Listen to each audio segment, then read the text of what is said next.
if you Google uh,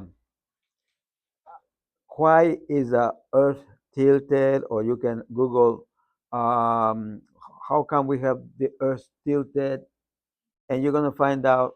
You can Google all that, and he said that there was a big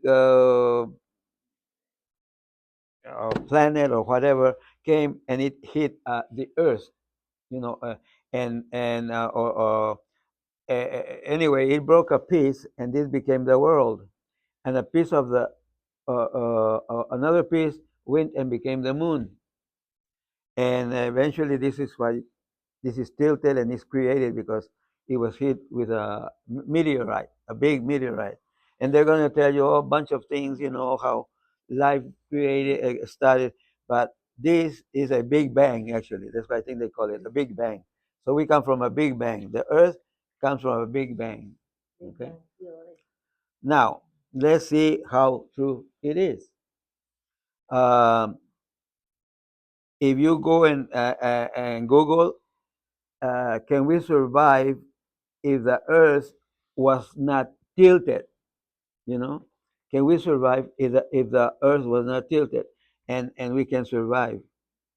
Can can we survive without the oceans? You can survive without the oceans.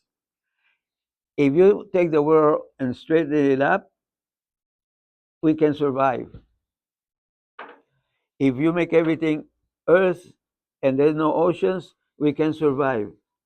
If you Google that, what gives us what's where do we get most of the oxygen? Just put it. Where do we get most of the oxygen?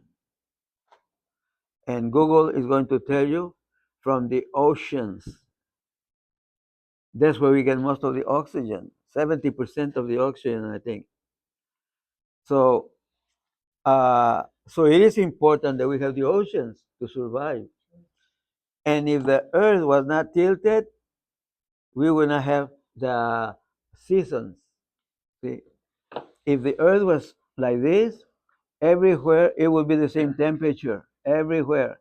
But since it's this way, you have different temperature because the sun is the bottom section, the middle section, and the top section as it rotates around the world, you know, once a year. So we have 4 seasons a year because the sun hits it different sections. So if it wasn't tilted, we could survive. So, but let's find out if there was a flood that we think that made the earth tilted. Okay? The earth wasn't tilted in the creation. It was tilted because of the flood. When the flood came, uh, the water came from above and from the bottom. It had never rained before. So it rained for 40 days, 40 nights. And uh, all God put all the water in these places. And the, the earth that was here, He made the mountains. All the mountains were not there. It was even. It was even, no water, just even earth. So when the flood came, God took all this big earthquake and took make mountains, and where the mountains came out, the vacancy that is there, this is where He put the water because it rained from above and from the bottom. The water was in the space like a greenhouse. Remember, it didn't rain before the flood. Okay, but let me show you how we can prove that. If you get your Bibles, or you have your paper, look at Genesis. No, it's Genesis 7:6 is the first text that I have there. Oh, you don't have it? Oh, I thought I had given it to you. Okay, one one page. I thought I had given it to you. This way you can read it. One page. You got one or two? Sí. Okay. You got one? There you go. Now the first text is Genesis 7:6. Okay. And he says, and Noah was 600 years old when the flood of waters was upon the earth. Okay? Now you go to verse 11. See? Verse 11. Listen. In the 600th year of Noah's life, in the second month, on the 17th day of the month, the same day were all the fountains of the great deep broken up, and the windows of heaven were opened. And the rain was upon the earth 40 days and 40 nights. Now, verse 24, you see it? And the waters prevailed upon the earth 150 days. Okay, now it says that it was on the seventh month, uh, on the second month, on the 17th day. Okay, so remember that it was the second month on the 17th day that the flood came. Okay, now you go to 8:3, chapter 8, verse 3. And the waters returned from off the earth continually, and after the end of 150 days, the water were abated. Okay, now, so it was 150 days, after the beginning of the flood.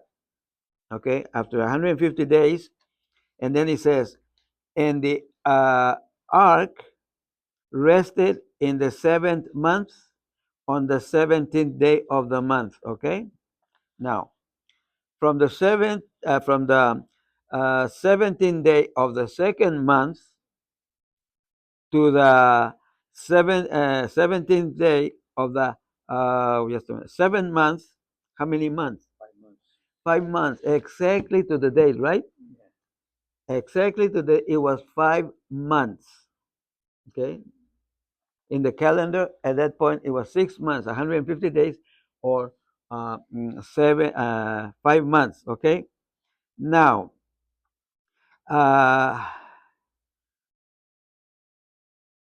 can you today get a calendar and take 5 months, any 5 months you want, and add 5 months on the days that it has, right?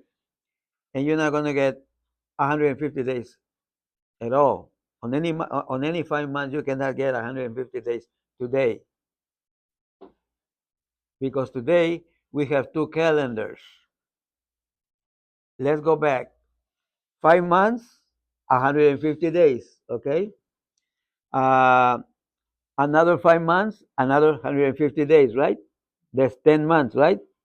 You still have 2 months left, right? So you have 350 days on 10 months. 2 more months is 60 days, correct? So that means that in 12 months, 30 days is 360 days, right? So tell me today, how many days do we have in a year? 365. 365.5 or point 0.6, okay? So at that time, the calendar or the solar system or our world, it was 12 months, 160 days. I mean, 360 days for 12 months at that point. But after the flood, it could never be again 30 months, 30 days per month, no more, because this is the way it was before. And it will be 30 days, 30 turns around the earth every every year. You go around the moon. Anyway, the rotation would be 30 days per month. But once it tilted, instead of 360 days, it became 365 days. So there's a difference of 5.4 days. Okay? But, so today, in our solar year, we have 365.4 whatever days, right? But if we go back to the lunar, the 30 days that was before, now is the lunar has 354 days. The lunar is 12. So in other words, the lunar is uh, 5.5 or almost 6 days shorter than what it used to be. But the solar calendar, it has 5.5 or almost 6 days more. If you tilt the Earth, put it this way, you're going to have the solar calendar is going to be 360 days, and the lunar calendar is going to be 360 days because it's a perfect circle. But when you tilt it, the moon becomes shorter. The time is shorter, but there's more sunlight. So at the end of the year, there's 5 days more than the lunar. So it was messed up right there. This is where it was in the flood. That's what happened in the flood. Before it was 300. Before the flood, it was 360 um, days per year because it's 5 months, 150 days. But after the flood, it it tilted.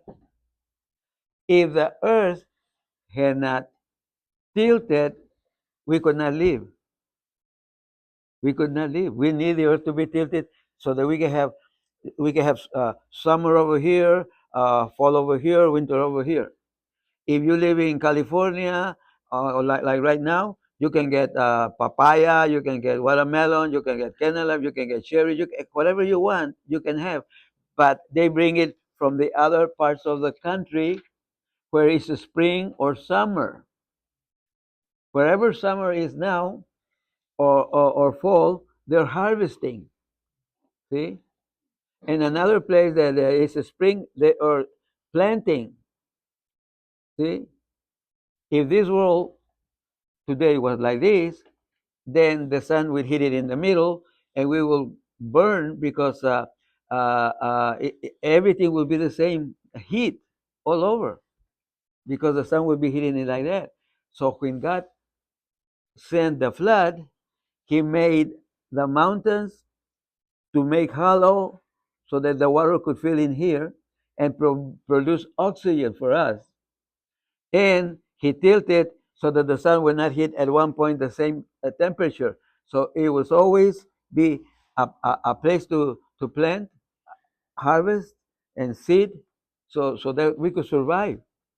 We could not survive without the oxygen. And they just prove you that the Bible is true. They're just telling you that the Bible is true. When the when Christ comes, the earth is going to be moved worse than that now. It's going to be completely make out of way. It's going to be, I don't know how he's going to do it, but it's going to be total darkness. No, the sun is not going to light it at all for 1,000 years. It's going to be in darkness. But by daytime, Christ will come, take his people with him, kill the people that are alive that are not his, and only in this earth is going to be dark, a mess. It will be more than freezing.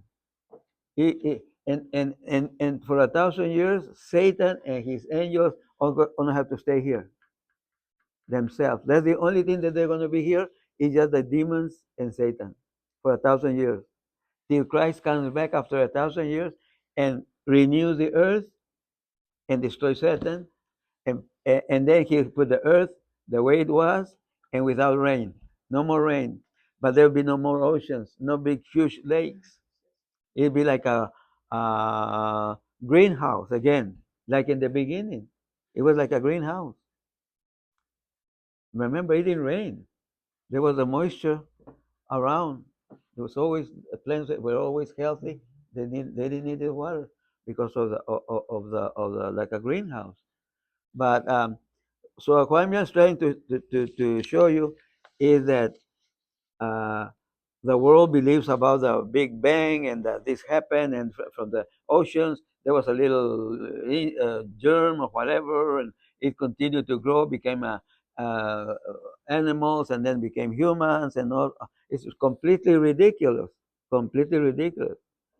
But thank God that He left us here, telling us that it rained, and for 5 months the water was still there, and it took 5 months in order for the water to settle down, and those 5 months was 150 days, and that's 30 days per month.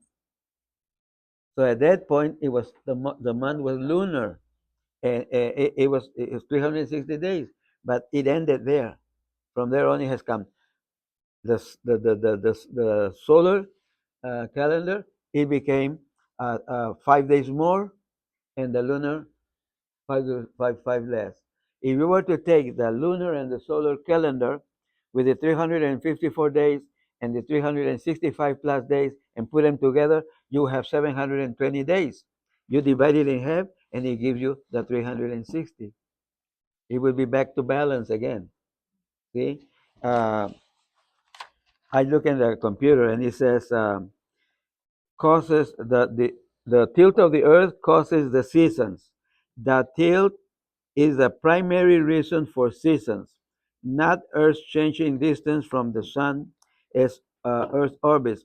Different hemispheres are angled toward and away from the sun, changing daylight hours and direct sunlight intensity.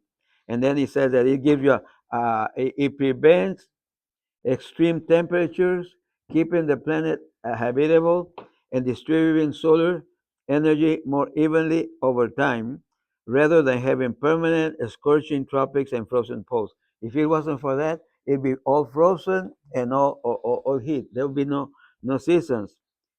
It says it supports life. It promotes oxygen. A modest tilt like the Earth's is linked to increased oxygen production, a key component for complex life. It stabilizes climate. In other words, everything that God did in the flood to destroy humanity, He made this world so that the survivors could still survive. And this is why He tilted the Earth. And I think this is one of the evidences that there was a flood. There is the evidence that there was a flood. You know, and God, in His mercy, destroyed humanity, but still took the earth and put it in a way that we could survive because He knew better. And at the end, all that was put in the ground that became oil, that's what people are taking now for the cars and uh, gas for energy. But pretty soon, it's going to end.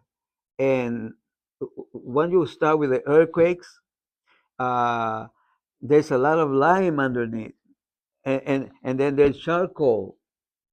All the trees became charcoal. God put them down there, and this is why we have coal mines, because God put all the forests in different sections, and in this earth we have in different sections coal mines, because God put all the forests in different places, and all the animals and vegetation and humans that were here. That's what became oil. It's still there, But the way it is going to be warming, heating up to the point that it's going to explode, and eventually that's probably what's going to destroy the earth when Christ comes. All that energy that is under the floor. But I just wanted to show you that. Thank God that He left here, that it was 150 days, 5 months, 5 times 30. So that means that at that point, it was lunar solar. The months was 30 days, solar and lunar. And today we have 6 days off. The till caused it to be 6 days off in a year. See? Anyway, this is why I wanted to. Yeah.